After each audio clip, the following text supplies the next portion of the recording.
Women produce natural testosterone naturally, just like men produce estrogen, just at different levels. And when you look at both men and women, there are wide variations in their testosterone levels. So, for example, you can have West Australian research has shown you can have an 80-year-old man with the testosterone levels of a 40-year-old, and you can have a 40-year-old man who's got the testosterone levels of an 80-year-old. And so with women, there are wide variations in testosterone. The question is whether it makes a difference and whether or not it's artificially elevated through illegal supplements. And that's a different story from the one we heard at the Olympics. So I'm not going to get into gender. That's incredibly complicated, and nobody's suggesting that you check all athletes for gender, for biological gender. It destroys inclusiveness, it's incredibly damaging, and so on. But what underlies this, before I get to testosterone itself, is a stereotypical prejudice about what a woman's body should look like.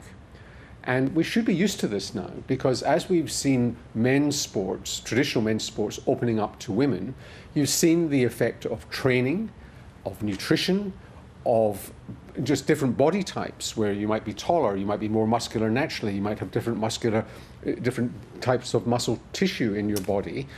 And so if you're going to play rugby as a woman, you're going to be taller, broader, stronger, same as if you're going to be a boxer.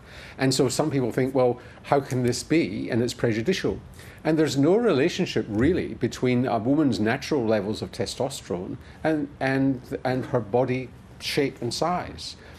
And in fact, the blood levels of testosterone don't help you very much, because it doesn't tell you what testosterone is doing to the cells of your body. So some of us process testosterone incredibly efficiently, and some of us don't. But it's widely believed that elevated levels of testosterone gives an athlete a competitive advantage. You're saying that's not necessarily It's not true. I mean, it's true that men are generally faster and stronger, and testosterone contributes to that.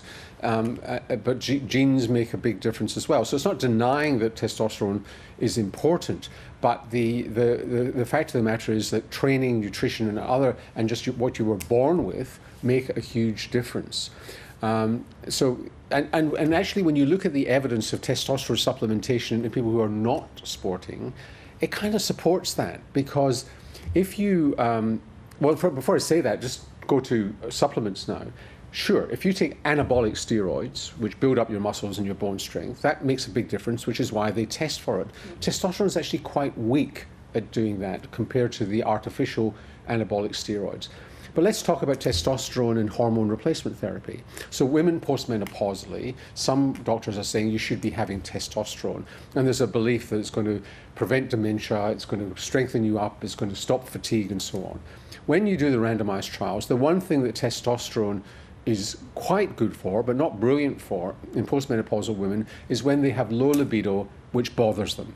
And it improves libido a bit in some women, probably most women who take it.